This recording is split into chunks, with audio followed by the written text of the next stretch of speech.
Dilip car ಹಿಡಿದು ನಾನು ಹೋಗ್ತೀನಿ, ವಿಷಲ್ ಸೌಂಡ್ ಬಂದಾಗ ನೀವೆಲ್ಲರೂ ಒಟ್ಟಿಗೆ ದಾಳಿ ಮಾಡಿ ಎಂದು ಹೇಳಿ ಮುಂದೆ ಹೋಗ್ತಾನೆ. ಉಳಿದ ರೌಡಿಗಳೆಲ್ಲರೂ ಕಾಯ್ತಿರ್ತಾರೆ ಯಾವಾಗ ವಿಷಲ್ ಶಬ್ದ ಕೇಳಿಸುತ್ತೆ, ಯಾವಾಗ ದಾಳಿ ಮಾಡೋಣ ಅಂತ, ಯಾವಾಗ ಅಮರೇಂದ್ರ ವರ್ಮನನ್ನು ಕೊಂದು ಪ್ರತೀಕಾರ ತೀರಿಸ್ಕೊಳ್ಳೋಣ ಅಂತ ಕಿವಿಗಳನ್ನ ಚುರುಕುಗೊಳಿಸಿ ಕೇಳ್ತಿದ್ದಾರೆ. ನನಗೆ ಎಚ್ಚರಿಕೆ ನೀಡ್ತಾನಾ, ಹೊರಗೆ ಹೋಗಬೇಡ ಅಂತ ನಿರ್ಬಂಧಗಳನ್ನ ಹಾಕ್ತಾನ.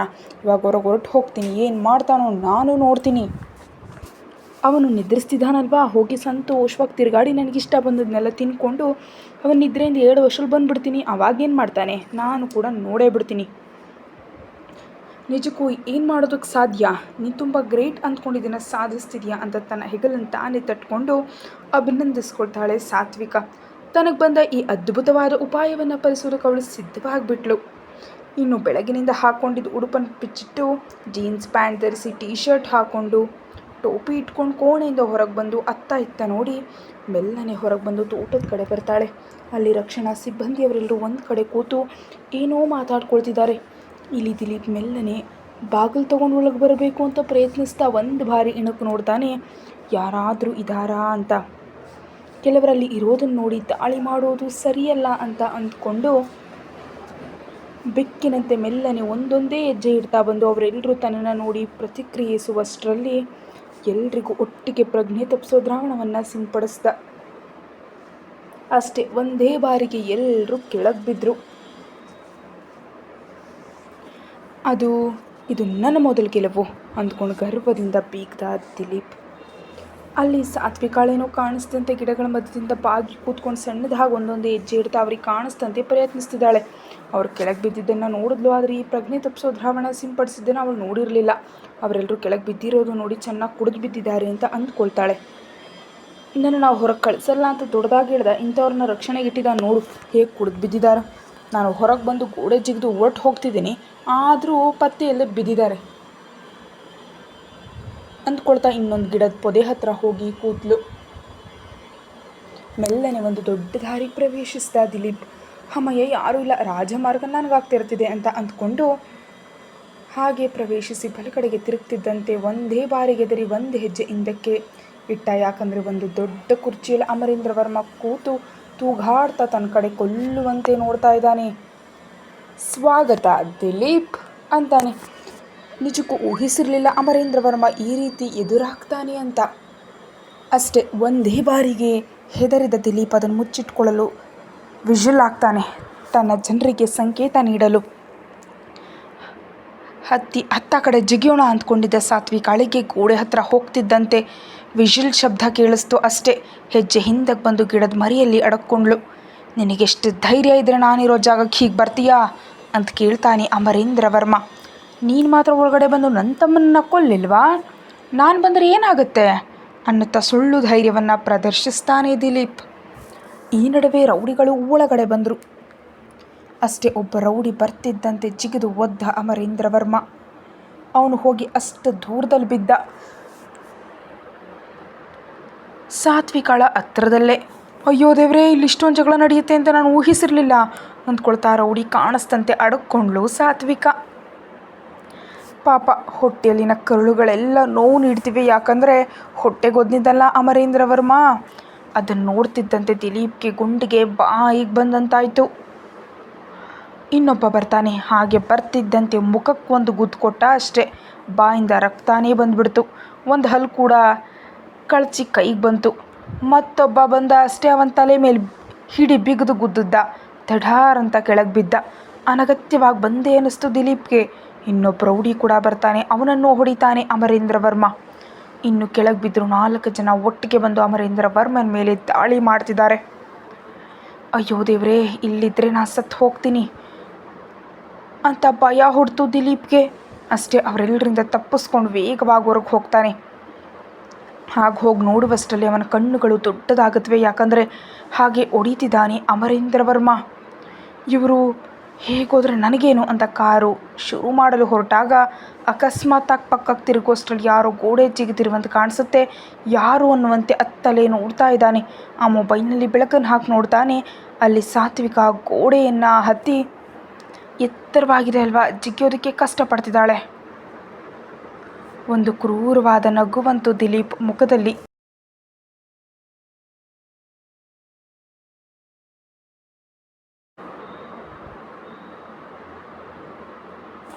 ಗೋಡೆ ಜಿಗಿಲು ಪರದಾಡ್ತಿರೋ ಸಾತ್ವಿಕಾಳನ್ನು ನೋಡೇ ಬಿಟ್ಟ.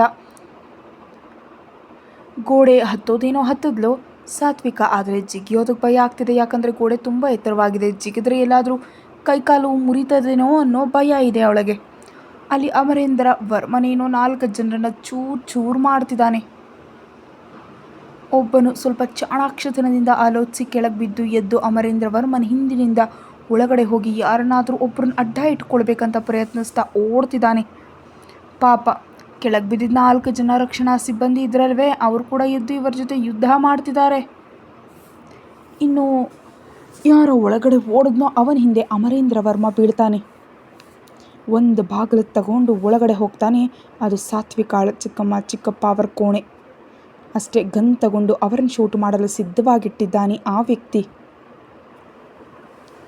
ಅಮರೇಂದ್ರ ವರ್ಮ ಹಿಂದಿನಿಂದ ಬಂದು ಅವನು ಬಾಯಿ ಮುಚ್ಚಿ ಆ ಗನ್ ಫೈರ್ ಆಗದಂತ ಅವನ ಕೈಯನ್ನು ಹಿಂದಕ್ಕೆ ತಿರುಗಿಸಿ ಹೊರಗೆ ಎಳಕ್ಕೊಂಡು ಬಂದು ಬಾಗಿಲು ಮುಚ್ಚಿದ. ಸ್ವಲ್ಪ ಶಬ್ದ ಬಂದರೂ ಅವರು ಎಚ್ಚರ ಕೊಡ್ತಾರೆ ಅಂತ ಜಾಗ್ರತೆ ವಹಿಸಿದ. ಇನ್ನು ಹೊರಗೆ ಬಂದ ಮೇಲೆ ಅವನ ತಲೆಯನ್ನು ಗೋಡೆಗೆ ಚಚ್ಚಿದ. ಅಷ್ಟೇ, ತಲೆ ಒಡೆದು ರಕ್ತ ಬಂದಿತು ಅನ್ನುವಂತಾಯಿತು. ಒಂದೇ ಬಾರಿಗೆ ತಲೆ ಹಿಡ್ಕೊಂಡು ಕೆಳಗೆ ಬಿದ್ದ. ನಿಜವಾಗಿಯೂ ರಕ್ತ ಬರ್ತಿದೆ. ಅಮರೇಂದ್ರ ವರ್ಮನಿಗೆ ಅನುಮಾನ ಬಂದು ಸಾತ್ವಿಕಾಳ ಕೋಣೆ ಹತ್ರ ಹೋಗಿ ಬಾಗಿಲು ತೆಗೆದು ನೋಡ್ತಾನೆ. ಅಲ್ಲಿ ಸಾತ್ವಿಕ ಇಲ್ಲದಿರೋದು ನೋಡಿ ಅವನ ಹೃದಯ ವೇಗವಾಗಿ ಬಡ್ಕೊಳ್ತು. ಕೈ ತೊಳೆಯೋ ಕೋಣೆ ಕೂಡ ಖಾಲಿಯಾಗಿದೆ. ಇವಳು ಎಲ್ಲಿಗೆ ಹೋದ್ಲು ಅಂತ ಸುತ್ತಲೂ ನೋಡ್ತಾನೆ. ಈ ಗಲಾಟೆಯಲ್ಲಿ ದಾದಾಗೆ ಎಚ್ಚರಗೊಂಡು ಗಬಗಬನೆ ಅಮರೇಂದ್ರ ವರ್ಮನ ಹತ್ರ ಬರ್ತಾನೆ. ಅಮರೇಂದ್ರ ವರ್ಮ, ಏನಾಯಿತು? ಆ ತಂಡದವ್ರು ದಾಳಿ ಮಾಡ್ತಿದ್ದಾರೆ, ಇಲ್ಲಿ ಸಾತ್ವಿಕ ಕಾಣಿಸ್ತಿಲ್ಲ ದಾದಾ ಅಂತ ಆತಂಕದಿಂದ ಹೇಳ್ತಾನೆ ಅಮರೇಂದ್ರ ವರ್ಮ. ಹೆಂಡತಿಗಾಗಿ ಹೆದರ್ತಿದ್ಯಾ ಅನ್ನುವಂತೆ ನೋಡ್ತಾನೆ ದಾದಾ. ಇಲ್ಲ, ಅವಳ ತಂದೆಗಾಗಿ, ಅವರು ಕೊಟ್ಟ ಮಾತಿಗಾಗಿ ಜಾಗೃತಿಯಾಗಿ ನೋಡ್ಕೊಳ್ತಿದ್ದೀನಿ. ಆ ಮಾತನ್ನು ಉಳಿಸ್ಕೊಳ್ಳಲು ಸಾಧ್ಯವಾಗಲ್ವೇನೋ ಅಂತ ಹೆದರ್ತಿದ್ದೀನಿ ಅನ್ನುತ್ತಾ ಓಡುತ್ತಾ ಸುತ್ತಲೂ ನೋಡ್ಕೊಂಡು ಹೋಗ್ತಾನೆ. ಸಾತ್ವಿಕ ಎಲ್ಲೂ ಇಲ್ಲ. ಹಣೆ ಮೇಲಿನ ಬೆವರನ್ನು ಒರೆಸ್ಕೊಳ್ತಾ ಅಲ್ಲಿದ್ದ ಹೂವಿನ ಕುಂಡವನ್ನು ಗಟ್ಟಿಯಾಗಿ ಒದಿತಾನೆ. ಅದು ಅಷ್ಟು ದೂರ ಹೋಗಿ ಬೀಳತ್ತೆ. ಇವರಿಲ್ಲಿ ಸಾತ್ವಿಕಾಳನ್ನು ಹುಡುಕ್ತಿದ್ರೆ ಅಲ್ಲಿ ದಿಲೀಪ್ ಸಾತ್ವಿಕಾಳನ್ನು ನೋಡಿ, ಏನು ಮೇಡಮ್ ಅನ್ನುತ್ತಾ ಕಾರ್ ಇಳಿತಾನೆ. ಯಾರು ನೀನು? ನಾನೇನು ಅಂತ ಹೋಗ್ತಿದ್ದೆ, ಈ ನಡುವೆ ಗೋಡೆ ಮೇಲೆ ಸರ್ಕಸ್ ಮಾಡ್ತಿರೋ ನಿಮ್ಮನ್ನು ನೋಡಿ ನಿಂತೆ. ಏನಾದರೂ ಹೆಲ್ಪ್ ಬೇಕಿತ್ತಾ ಅಂತ ಕೇಳ್ತಾನೆ. ಅವಳು ಕೂಡ ಚಾಣಾಕ್ಷತನದಿಂದ ಆಲೋಚಿಸ್ತಾ ತಕ್ಷಣವೇ ಅವಳನ್ನು ಅಪಹರಿಸಿ ಕರೆದೊಯ್ಯಬಹುದು. ಆದರೆ ಹಾಗೆ ಮಾಡದೆ ಸ್ವಲ್ಪ ಬುದ್ಧಿವಂತಿಕೆಯಿಂದ ಆಲೋಚಿಸಿ ಅವಳೊಂದಿಗೆ ಸ್ನೇಹ ಬೆಳೆಸ್ಬೇಕಂದ್ಕೊಂಡ. ಯಾಕಂದರೆ ಅಮರೇಂದ್ರ ವರ್ಮನಿಗೆ ಇಷ್ಟವಿಲ್ಲದೆ ಈ ಹುಡುಗಿಯನ್ನು ಮದುವೆ ಆಗಿದ್ದಾನಲ್ವಾ, ಕೋಪದಲ್ಲಿರ್ತಾಳೆ. ಆ ಕೋಪವನ್ನು ತನಗೆ ಅನುಕೂಲವಾಗಿ ಬದಲಾಯಿಸ್ಕೊಳ್ಳಲು ಇವಾಗ ಮೃದುವಾಗಿ ಮಾತಾಡ್ತಿದ್ದಾನೆ. ಹಲೋ, ನಾನಿನ್ನು ಸರ್ಕಸ್ ಮಾಡ್ತಿಲ್ಲ, ಜಿಗಿಯೋದಕ್ಕೆ ಪ್ರಯತ್ನ ಮಾಡ್ತಾ ಇದ್ದೀನಿ. ಆದರೆ ಗೋಡೆ ಎತ್ತರವಾಗಿದೆ ಅಲ್ವಾ, ಜಿಗಿಯೋದಕ್ಕೆ ಸಾಧ್ಯ ಆಗ್ತಿಲ್ಲ ಅಂತಾಳೆ ಸಾತ್ವಿಕ. ಪರವಾಗಿಲ್ಲ, ಕೈ ಕೊಡಿ, ನಾನು ಸಹಾಯ ಮಾಡ್ತೀನಿ ಅಂತಾನೆ ದಿಲೀಪ್. ಇವಾಗ ಅವನಿಗೆ ಧೈರ್ಯ ಬಂದಿದೆ. ಒಂದು ವೇಳೆ ಅಮರೇಂದ್ರ ವರ್ಮ ಬಂದರೂ ಸಾತ್ವಿಕಾಳನ್ನು ಅಡ್ಡ ಇಟ್ಕೊಂಡು ತಪ್ಪಿಸ್ಕೊಳ್ಬಹುದು, ಅವಕಾಶ ಇದ್ದರೆ ಅವಳನ್ನು ಕರ್ಕೊಂಡು ಹೋಗಬಹುದು ಅಂತ ಅವನು ಯೋಚನೆಯನ್ನು ಹಾಕ್ತಿದ್ದಾನೆ. ಸಾತ್ವಿಕಾಳಿಗೆ ಸ್ವಲ್ಪ ಹಠ ಇದೆ, ಅಹಂ ಕೂಡ ಇದೆ. ಹಲೋ, ನಿನ್ನ ಸಹಾಯ ನನಗೇನು ಬೇಡ, ನಾನು ಜಿಗಿಬಲ್ಲೆ. ಮೇಡಮ್, ನೀವು ಜಿಗಿತೀರಿ, ಆದರೆ ಕತ್ತಲೆ ಆಗಿದೆ. ವೇಗವಾಗಿ ಜಿಗಿದಾಗ ಯಾವುದಾದ್ರೂ ಕಲ್ಲು ತಗಲಿ ನೀವು ಕೆಳಗೆ ಬಿದ್ದರೆ ನಿಮ್ಗೇನಾದರೂ ಗಾಯ ಆದರೆ ಹೇಗೆ? ಅದಕ್ಕೆ ಕೈ ಕೊಡಿ, ನಾನು ಸಹಾಯ ಮಾಡ್ತೀನಿ ಅಂತ ಒಳ್ಳೆಯವನಂತೆ ಮಾತಾಡ್ತಾ ಇದ್ದಾನೆ. ಹಠ ಮಾಡದೆ ಅವನ ಸಹಾಯ ಪಡೆಯೋದೇ ವಾಸಿ. ಯಾಕಂದರೆ ಗೋಡೆ ಎತ್ತರವಾಗಿದೆ. ಒಂದು ವೇಳೆ ನಿಜವಾಗಿ ಜಿಗಿದು ನನಗೇನಾದರೂ ಆದರೆ ಅಮ್ಮೋ, ನಾನಿನ್ನೂ ತುಂಬ ದಿನ ಬದುಕಬೇಕು ಅಂದ್ಕೊಳ್ತಾ ಇಷ್ಟ ಇಲ್ದಿದ್ರು ದಿಲೀಪ್ ಕೈ ಹಿಡಿದು ಜಿಗಿದ್ಲು ಸಾತ್ವಿಕ. ಥ್ಯಾಂಕ್ ಯು ಅಂತ ಹೇಳಿ ಮುಂದೆ ಹೋಗೋದು ಹೊರಟಾಗ, ಎಲ್ಲಿಗೆ ಹೋಗ್ತೀರಿ, ಬನ್ನಿ ನಾನು ಬಿಡ್ತೀನಿ ಅಂತಾನೆ. ಹಲೋ, ಏನು ಅಗತ್ಯ ಇಲ್ಲ ಅನ್ನುತ್ತಾ ಸ್ವಲ್ಪ ದೂರ ಹೋದ್ಲು. ಯಾಕಂದರೆ ಹೊರಗಿನವರನ್ನು ನಂಬೋದು ಅವಳಿಗಿಷ್ಟ ಇಲ್ಲ. ಹುಡುಕುತ್ತಾ ಅಕಸ್ಮಾತಾಗಿ ಹೊರಗೆ ಬಂದ ಅಮರೇಂದ್ರ ವರ್ಮ ದಿಲೀಪ್ ಪಕ್ಕದಲ್ಲಿದ್ದ ಸಾತ್ವಿಕಾಳನ್ನು ನೋಡ್ತಿದ್ದಂತೆ ಆವೇಶ ಕಟ್ಟೆ ಹೊಡೀತು. ಅಮರೇಂದ್ರ ವರ್ಮ ಕಾಣಿಸ್ತಿದ್ದಂತೆ ಸಾತ್ವಿಕಾಳ ಕೈ ಹಿಡಿದು ಎಳ್ಕೊಂಡು ಹೋಗಲು ಪ್ರಯತ್ನಿಸ್ತಿದ್ದಾನೆ ದಿಲೀಪ್. ಬಿಡೋ ಅಂತ ಕಿರ್ಸ್ತಿದ್ದಾಳೆ ಸಾತ್ವಿಕ. ವೇಗವಾಗಿ ಬಂದ ಅಮರೇಂದ್ರ ವರ್ಮ ಒಂದೇ ಒಂದು ಕೊಟ್ಟ. ಪಾಪ, ಪೆಡ್ತಿಂದವನಿಗೆ ನಕ್ಷತ್ರಗಳು ಕಂಡವು. ಅಮರೇಂದ್ರ ವರ್ಮ ಯಾರನ್ನು ಹೊಡೆದ್ನೋ ಹೇಳಿ ನೋಡೋಣ. ಸಾತ್ವಿಕಾಳ ಕೈ ಹಿಡಿದು ಕರ್ಕೊಂಡು ಹೋಗೋದಕ್ಕೆ ಪ್ರಯತ್ನಿಸ್ತಿದ್ದ ದಿಲೀಪ್ನನ್ನು ನೋಡ್ತಿದ್ದಂತೆ ಆವೇಶದಿಂದ ಬಂದು ಒಂದೇ ಒಂದು ಕೊಟ್ಟ ಅಷ್ಟೆ. ಒಡೆದಿದ್ದು ಯಾರಿಗಪ್ಪ ಅಂದರೆ ಅದು ಸಾತ್ವಿಕಾಳಿಗೆ. ಇದೇನು ತನ್ನ ಹೆಂಡತಿಯನ್ನು ಕರ್ಕೊಂಡು ಹೋಗ್ತಿದ್ರೆ ನನ್ನನ್ನು ತಾನೇ ಹೊಡಿಬೇಕಿತ್ತು, ಇವಳನ್ನು ಹೊಡೆದಿದ್ದೇನು ಅಂದ್ಕೊಳ್ತಾನೆ ದಿಲೀಪ್. ಸಾತ್ವಿಕಾ ಕೂಡ ಕೆನ್ನೆಯ ಮೇಲೆ ಕೈ ಇಟ್ಟುಕೊಂಡು ಕಣ್ಣೀರು ಹಾಕ್ತಾ ನೋಡಿದ್ಲು ಅಮರೇಂದ್ರ ವರ್ಮನ ಕಡೆ. ಬುದ್ಧಿ ಇಲ್ವಾ ನಿನಗೆ? ಅವನ ಕೈ ಹಿಡಿದ್ರೆ ಏನು ಮಾಡಬೇಕು? ಹೀಗೆ ಕೆನ್ನೆ ಒಡಿಬೇಕು ಅನ್ನುತ್ತಾ ದಿಲೀಪ್ ಕೆನ್ನೆ ಒಡೆದು ಹೇಳ್ದ ಅಮರೇಂದ್ರ ವರ್ಮ. ಹಾಗೆ ಪೆಟ್ಟು ಬೀಳುತ್ತಿದ್ದಂತೆ ಚುಕ್ಕಿಗಳೆಲ್ಲ ನಕ್ಷತ್ರ ಮಂಡಲವೇ ಕಾಣಿಸ್ತು ದಿಲೀಪ್ಗೂ ಕೂಡ. ನನಗೆ ಹೀಗಾಗಿದೆ ಅಂದರೆ ಪಾಪ ಹೆಣ್ಮಗು, ಅದು ತನ್ನ ಕಣ್ಣೆದುರೆ ಕಟ್ಕೊಂಡು ಹೆಂಡತಿ, ಅವಳ ಪರಿಸ್ಥಿತಿ ಏನು ಅಂದ್ಕೊಳ್ತಾ ಸಾತ್ವಿಕಾಳ ಕಡೆ ನೋಡ್ತಾನೆ. ಕಣ್ಣು ತುಂಬ ನೀರು ಉಕ್ಕು ಬರಲು ಸಿದ್ಧವಾಗಿದೆ ಅನಿಸುತ್ತೆ. ಯಾಕಂದರೆ ಕಾರು ಚಾಲನೆಯಲ್ಲಿದೆ ಅಲ್ವಾ, ಆ ಬೆಳಕಿನ ಸಾತ್ವಿಕಾಳ ಕಣ್ಣುಗಳಲ್ಲಿ ನೀರು ಮಿಂಚುತ್ತಿದೆ. ಅವನು ಕರ್ಕೊಂಡು ಹೋಗ್ತಿದ್ದರೆ ಸಹಾಯಕ್ಕಾಗಿ ಕರಿಬೇಕಲ್ವೇ? ನೀನು ಕರೀದೆ ಸುಮ್ಮನಿದ್ರೆ ಇಂಥವ್ರು ನಿನ್ನ ಕೈ ಹಿಡಿತಾರೆ ಅಂತ ಸಂದರ್ಭದಲ್ಲಿ ನೋಡ್ತಾ ಇರಬಾರ್ದು ಅನ್ನುತ್ತಾ ಕೈಯನ್ನು ಹಿಂದಕ್ಕೆ ಮುರಿದು ಮಂಡಿಯಿಂದ ಒದ್ದ ಅಮರೇಂದ್ರ ವರ್ಮ. ಆ ನೋವನ್ನು ತಡೆಯೋದಕ್ಕಾಗದೆ ಕೆಳಗೆ ಉರುಳು ಬಿದ್ದ ದಿಲೀಪ್. ಹೀಗೆ ಹೊಡಿಬೇಕಷ್ಟೇ ಹೊರತು ಅಳ್ತಾ ಹೆದರ್ತಾ ಇರಬಾರ್ದು ಅನ್ನುತ್ತಾ ಸಾತ್ವಿಕಾಳಿಗೆ ಧೈರ್ಯ ಹೇಳ್ತಾ ದಿಲೀಪ್ನನ್ನು ಹೊಡಿತಿದ್ದಾನೆ ಅಮರೇಂದ್ರ ವರ್ಮ. ಹೊರಗೆ ಬಂದ ದಾದಾ ಕೂಡ ಇವರ ಹತ್ರ ಬಂದು, ಇಷ್ಟು ನಡೆದ್ರೂ ನಿನಗೆ ಬುದ್ಧಿ ಬರಲ್ವಾ ಅಂತಾನೆ ದಿಲೀಪ್ನನ್ನು ನೋಡಿ. ನನ್ನ ತಮ್ಮನನ್ನು ಕೊಂದ ಈ ಹಂತಕನನ್ನು ಬಿಡಲ್ಲ ಅಂತ ಕಿರ್ಸ್ತಿದ್ದಾನೆ ದಿಲೀಪ್. ಅವನ ತಮ್ಮನನ್ನು ಕೊಂದುಬಿಟ್ಟಿದ್ದಾರಾ ಅನ್ನುವಂತೆ ಅನುಮಾನದಿಂದ ನೋಡಿದ್ಲು ಅಮರೇಂದ್ರ ವರ್ಮನ ಕಡೆ. ಹೀಗಾದರೂ ಮಾಡಿ ಆ ಹುಡುಗಿಗೆ ಇವನ ಮೇಲೆ ಅನುಮಾನ ಬರುವಂತೆ ಮಾಡಬೇಕು, ಇವನು ಮಾಡಿದ ಕೆಲಸಗಳೆಲ್ಲ ತಿಳಿಬೇಕು ಅಂದ್ಕೊಂಡ ದಿಲೀಪ್. ನನ್ನ ತಮ್ಮನನ್ನು ಕೊಂದುಬಿಟ್ಟಿಯಲ್ಲೋ, ಅವನು ಎಷ್ಟು ಒಳ್ಳೆಯವನು, ಎಷ್ಟು ಸಣ್ಣವನು, ಅವನನ್ನು ಕೊಂದು ನನಗಿಂಥ ಸಂಕಟವನ್ನು ನೀಡಿದೆಯಾ, ಅದರಲ್ಲೂ ಯಾಕೆ ಕೊಂದೆ ಅಂತ ಕೇಳಲು ಬಂದರೆ ನನ್ನನ್ನು ಹೀಗೆ ಹೊಡಿತಿದ್ಯಾ ಅನ್ನುತ್ತಾ ಸುಳ್ಳು ಕಣ್ಣೀರು ಹಾಕ್ತಾ ಇದ್ದಾನೆ. ಇವನು ಇಷ್ಟು ದುರ್ಮಾರ್ಗನೇ, ಅವ್ರ ತಮ್ಮನನ್ನು ಕೊಂದುಬಿಟ್ಟಿದ್ದಾನ, ಅಯ್ಯೋ ಪಾಪ ಅನ್ನುವಂತೆ ಅವನನ್ನು ನೋಡಿ ಕರುಣೆ ಪಟ್ಕೊಂಡ್ಲು ಸಾತ್ವಿಕಾ. ಇನ್ನೊಂದು ಮಾತು ಮಾತಾಡಿದ್ರೆ ನಿನ್ನ ಕೊಲ್ತೀನಿ, ಬಾಯಿ ಮುಚ್ಕೊಂಡು ಹೊಟ್ಟೋಗು, ಏನೋ ಹೆಚ್ಚಾಗಿ ಮಾತಾಡ್ತಿದ್ಯಾ ಅಂತ ಗಟ್ಟಿಯಾಗಿ ಅವನ ಜುಟ್ಟು ಹಿಡಿದು ಕೇಳ್ತಾನೆ ಅಮರೇಂದ್ರ ವರ್ಮ. ನಿನ್ನ ಪಾಪದ ಕೂಡ ತುಂಬೋ ದಿನ ಬರುತ್ತೆ, ನಾನು ಏನು ಮಾಡೋದಕ್ಕಾಗ್ತಿಲ್ಲ ಅಂತಲ್ವೇ ನನ್ನ ತಮ್ಮನನ್ನು ಕೊಂದು ನನ್ನನ್ನು ಕೊಲ್ಲೋದಕ್ಕೆ ಪ್ರಯತ್ನಿಸ್ತಿದ್ಯಾ? ಎಲ್ಲರನ್ನು ಕೊಂದು ಏನು ಸಾಧಿಸ್ತೀಯಾ ಅಮರೇಂದ್ರ ವರ್ಮ? ಏನಾದರೂ ಜಗಳಗಳಿದ್ದರೆ ರಾಜಿ ಮಾಡ್ಕೊಳ್ಬೇಕು, ಆದರೆ ಹೀಗೆ ಮಾಡ್ತಾರಾ ಅಂತ ದೀನವಾಗ್ತಾನೆ. ಯಾವುದೇ ತಪ್ಪು ಮಾಡದಂತೆ ತಪ್ಪೆಲ್ಲ ಅಮರೇಂದ್ರ ವರ್ಮನದೇ ಅನ್ನುವಂತ ಮಾತಾಡ್ತಿದ್ದಾನೆ ದಿಲೀಪ್. ಯಾಕಂದರೆ ಈ ಮಾತುಗಳಿಂದ ಸಾತ್ವಿಕಾಳ ಮನಸ್ಸಲ್ಲಿ ಒಳ್ಳೆಯ ಸ್ಥಾನವನ್ನು ಗಳಿಸೋದು ಅವನ ಪ್ರಯತ್ನ. ಸಾತ್ವಿಕ ಕೂಡ ಅವನ ಮಾತುಗಳನ್ನ ನಂಬಿದಂತೆ ಅನುಮಾನದಿಂದ ಅಮರೇಂದ್ರ ವರ್ಮನ ಕಡೆ ನೋಡಿದ್ಲು. ನೀನೇನು ನೋಡ್ತಿದ್ಯಾ ಅಂತ ಕೇಳ್ತಾನೆ ಸಾತ್ವಿಕಾಳನ್ನು ಗಂಭೀರ ಧ್ವನಿಯಲ್ಲಿ. ಆ ಧ್ವನಿಗೆ ಬಿಚ್ಚಿಬಿದ್ದ ಸಾತ್ವಿಕ ಭಯದಿಂದ ಬಂದು ದಾದಾ ಪಕ್ಕದಲ್ಲಿ ನಿಂತ್ಕೊಂಡ್ಳು. ನನ್ನ ತಮ್ಮನನ್ನು ಕೊಂದುಬಿಟ್ಟಿಯಲ್ಲ, ನನ್ನನ್ನು ಬಿಟ್ಟು ಬಿಡು ಅಮರೇಂದ್ರ ವರ್ಮ, ನಮ್ಮಮ್ಮ ಅಪ್ಪನಿಗೆ ನನ್ನನ್ನಾದರೂ ಉಳಿಸು, ನೀನು ಮಾಡೋ ಕಾನೂನು ಬಾಹಿರ ಕೆಲಸಗಳಿಗೆ ಇನ್ನು ನಾವು ಅಡ್ಡ ಬರಲ್ಲ, ನಮ್ಮನ್ನು ಕೊಲ್ಲಬೇಡ, ನಮ್ಮ ತಂಟೆಗೆ ಬರಬೇಡ, ನಮ್ಮಮ್ಮ ಅಪ್ಪನ ತಂಟೆ ಕೂಡ ಬರಬೇಡ, ನಮ್ಮವ್ರನ್ನ ಕೂಡ ಏನೂ ಮಾಡಬೇಡ ಅಂತ ಕೇಳ್ಕೊತಿದ್ದಾನೆ. ಪಾಪ ಅವನು ಹಾಗೆ ಕೇಳ್ಕೊಳ್ತಿದ್ರೆ ಈ ಅಮರೇಂದ್ರ ವರ್ಮ ನೀನು ಹೊಡಿತಿದ್ದಾನೆ ಅಂದ್ಕೊಳ್ತಾಳೆ ಸಾತ್ವಿಕಾ. ದಾದಾ ನೀವಾದರೂ ಹೇಳಿ, ಇನ್ನೂ ನಿಮ್ಮ ತಂಟೆಗೆ ಬರಲ್ಲ, ಅಮರೇಂದ್ರ ವರ್ಮನ ಕಡೆ ಕಣ್ಣೆತ್ತು ನೋಡಲ್ಲ ನಾನು, ನನ್ನನ್ನು ಕೊಲ್ಲಬೇಡ ಅಂತ ಹೇಳಿ ಪ್ಲೀಸ್. ಈಗಾಗಲೇ ನಮ್ಮ ತಮ್ಮನನ್ನು ಕಳ್ಕೊಂಡು ಅಮ್ಮ ಅಪ್ಪ ಕೊರಗ್ತಿದ್ದಾರೆ, ನಾನು ಕೂಡ ಹೋದ್ರೆ ಅವ್ರಿಗೆ ಕೊನೆ ಸಂಸ್ಕಾರ ಮಾಡೋದು ಕೂಡ ದಿಕ್ಕಿಲ್ಲ ಅನ್ನುತ್ತಾ ಸಾತ್ವಿಕಾಳ ಹತ್ರ ಅನುಕಂಪ ಗಳಿಸಲು ಪ್ರಯತ್ನಿಸ್ತಿದ್ದಾನೆ.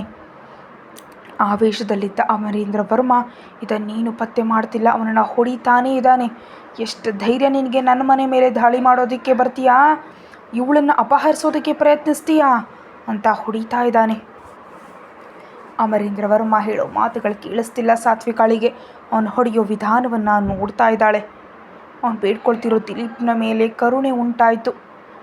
ಇವನಿಗೆ ಸರಿಯಾದ ಹೆಸರನ್ನು ಇಟ್ಟಿದ್ದೀನಿ, ರಾವಣ. ಹಾಗೆ ಒಬ್ಬ ಮನುಷ್ಯನನ್ನು ಹೀಗೆ ಹೊಡಿತಾರೆ ಯಾರಾದರೂ ಅಂತ ಬೇಸರದಿಂದ ದಿಲೀಪ್ನ ಕಡೆ ನೋಡಿದ್ಲು. ನಾನು ಹೊರಟು ಹೋಗ್ತಿದ್ದೀನಿ, ನಾನು ಹೋಗ್ತಾ ಇದ್ದೀನಿ ಅನ್ನುತ್ತಾ ನಿಜ ಹೇಳಬೇಕಂದ್ರೆ ಅಮರೇಂದ್ರ ವರ್ಮನಿಂದ ತಪ್ಪಿಸ್ಕೊಂಡು ಓಡಿ ಹೋದ. ಆದರೆ ಕಾರು ರನ್ನಿಂಗ್ನಲ್ಲೇ ಇತ್ತಲ್ವೇ, ತಕ್ಷಣ ಹತ್ತು ಹೋದ. ಈ ಕಳ್ಳ ಎಲ್ಲಿ ಕೊಂದು ಬಿಡ್ತಾನೋ ಅಂತ ಹೆದರಿ ಓಡಿ ಹೋಗ್ತಿದ್ದಾನೆ ಅಂತ ಅಂದ್ಕೊಂಡ್ಲು ನಮ್ಮ ಸಾತ್ವಿಕಾ. ಅಷ್ಟೇ ಅವಳ ಕೈ ಹಿಡಿದು ಎಳಕ್ಕೊಂಡು ಒಳಗಡೆ ಹೋದ ಅಮರೇಂದ್ರ ವರ್ಮ. ಇವಾಗ ನನ್ನ ಕೆಲಸ ಮುಗೀತು ಅಂದ್ಕೊಳ್ತಾಳೆ ಸಾತ್ವಿಕ. ಅಮರೇಂದ್ರ ವರ್ಮ ತನ್ನನ್ನು ಎಲ್ಲಿ ಕೊಂದು ಬಿಡ್ತಾನೋ ಅನ್ನೋ ಭಯದಿಂದ ಕಾರ್ ಹತ್ತಿ ವೇಗವಾಗಿ ಅವನು ಹೊರಟೋದ.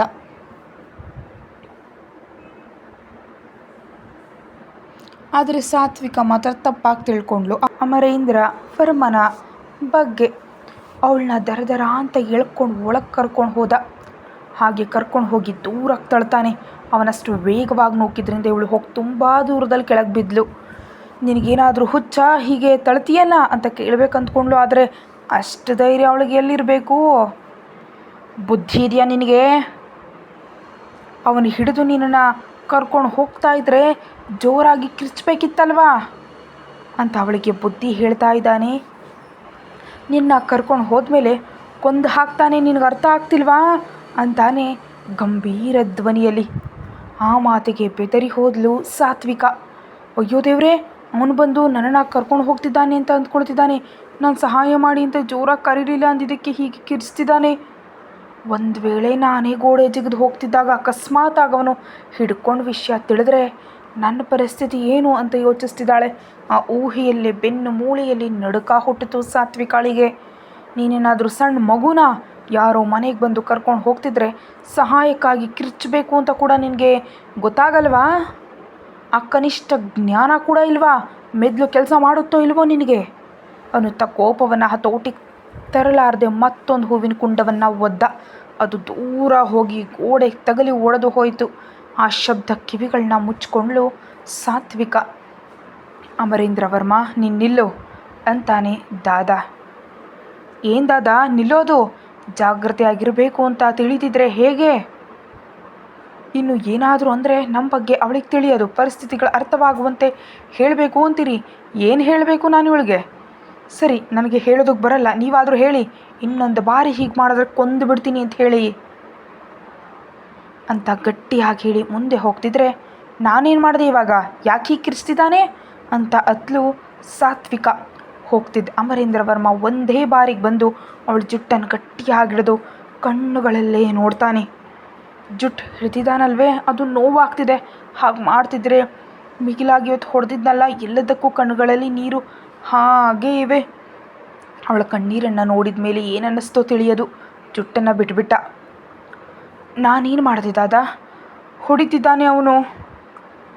ಕರ್ಕೊಂಡು ಹೋದರೆ ಅದು ನನ್ನ ತಪ್ಪ ಅನ್ನುತ್ತಾ ಆ ತಪ್ಪನ್ನು ಪೂರ್ತಿಯಾಗಿ ದಿಲೀಪ್ ಮೇಲೆ ಹಾಕಿ ಮಾತನಾಡಿದ್ಲು ಸಾತ್ವಿಕ. ನಾನು ಮಾತಾಡ್ತೀನಿ, ಆದರೆ ನೀನು ನನ್ನೊಂದಿಗೆ ಬಾ ಅನ್ನುತ್ತಾ ಸಾತ್ವಿಕಾಳ ಕೈ ಹಿಡಿದು ಒಳಗಡೆ ಕರ್ಕೊಂಡು ಹೋಗ್ತಾನೆ ದಾದಾ. ಅಮರೇಂದ್ರ ವರ್ಮ ಮಾತ್ರ ಅಲ್ಲೇ ತಿರುಗ್ತಿದ್ದಾನೆ. ಅವನಿಗೆ ಎಷ್ಟು ಧೈರ್ಯ ಇದ್ದರೆ ನನ್ನ ಮನೆಯೊಳಗೆ ಬಂದು ಸಾತ್ವಿಕಾಳನ್ನು ಕರ್ಕೊಂಡು ಹೋಗೋದಕ್ಕೆ ಪ್ರಯತ್ನಿಸ್ತಾನೆ ಅಂತ ಸಿಡಿಮಿಡಿಗೊಳ್ತಾ ಇದ್ದಾನೆ. ಅತ್ತ ಇತ್ತ ತಿರುಗ್ತಾ ತನ್ನ ಕೋಪವನ್ನು ಹತೋಟಿಗೆ ತರೋ ಪ್ರಯತ್ನದಲ್ಲಿ ಒಂದೇ ಬಾರಿಗೆ ನಿಂತು ಹೋದ ಅಮರೇಂದ್ರ ವರ್ಮ. ಒಳಗಡೆ ಕರ್ಕೊಂಡು ಹೋದ ದಾದಾ. ಅವನು ಹೇಳಿದಂತೆ ಕೇಳು, ಯಾಕೆ ಹೀಗೆ ಪ್ರತಿ ಬಾರಿ ಏಟು ತಿಂತಿದೆಯಾ? ನಿನ್ನ ಗಂಡನ ಕೈಯಲ್ಲಿ ಪೆಟ್ಟು ತಿನ್ನಬೇಕು ಅಂತ ಅಷ್ಟೊಂದು ಆಸೆ ಆಗಿದೆಯಾ ಅಂತ ಆಟ ಆಡಿಸ್ತಾ ಕೇಳ್ತಾನೆ. ಅವನು ನನ್ನ ಗಂಡ ಅಲ್ಲ, ನಮ್ಮ ತಂದೆ ಕೊನೆಯ ಆಸೆ ತೀರಿಸೋದಕ್ಕೆ ಅವನ್ನ ಮದುವೆ ಆಗಿದ್ದೀನಿ. ಅವಳ ಮೇಲೆ ನನಗೆ ಯಾವುದೇ ಭಾವನೆಗಳೇ ಇಲ್ಲ ಅಂತಾಳೆ ಸಾತ್ವಿಕ.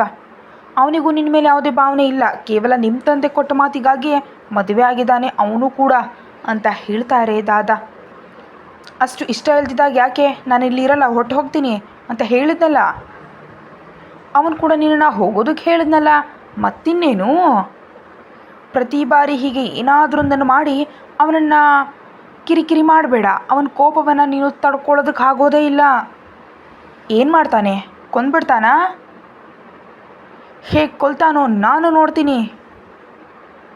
ಕೋಪಗೊಳಿಸ್ಬೇಡ ಅಂತ ಅಂದ್ರಿ ಅಲ್ವೇ, ನಾನು ಅದನ್ನೇ ಮಾಡ್ತೀನಿ. ಅವನನ್ನು ಎಷ್ಟು ಕಿರಿಕಿರಿ ಮಾಡ್ತೀನಿ ನೋಡ್ತಾ ಇರಿ. ಈ ಸಾತ್ವಿಕಾಳ ಹೊಸ ಮುಖವನ್ನು ತೋರಿಸ್ತೀನಿ ಅಂದ್ಕೊಳ್ತಾ ಕೋಣೆಯಿಂದ ಹೊರಗೆ ಹೋದ್ಲು. ಅವಳ ಹಾಗೆ ಹೋಗ್ತಿದ್ದಂತೆ ಅಮರೇಂದ್ರ ವರ್ಮ ಅಲ್ಲಿಗೆ ಬಂದು ಆ ದೊಡ್ಡ ಕುರ್ಚಿಯಲ್ಲಿ ಕೂತು ತೂಗಾಡ್ತಾ ಇದ್ದಾನೆ. ಏನಾಯಿತು ಅಮರೇಂದ್ರ ವರ್ಮ ಅಂತ ಕೇಳ್ತಾನೆ ದಾದಾ. ನಡೆದಿದ್ರಲ್ಲಿ ದಿಲೀಪ್ ತಪ್ಪೇನಿಲ್ಲ ಅಂತಾನೆ ಅಮರೇಂದ್ರ ವರ್ಮ. ನಿನ್ನ ಬಲಗೈಯಾಗಿದ್ದ ತಂದೆ ಮಗಳನ್ನೇ ಮಿಗಿಲಾಗಿ ನೀನು ಮದುವೆ ಆಗಿರೋ ನಿನ್ನ ಹೆಂಡತಿಯನ್ನು ಅವನು ಕರ್ಕೊಂಡು ಹೋಗ್ತಿದ್ರೆ ಅದು ತಪ್ಪು ಅಲ್ವಾ ಅಂತ ದಾದಾ ಕೇಳ್ತಾನೆ.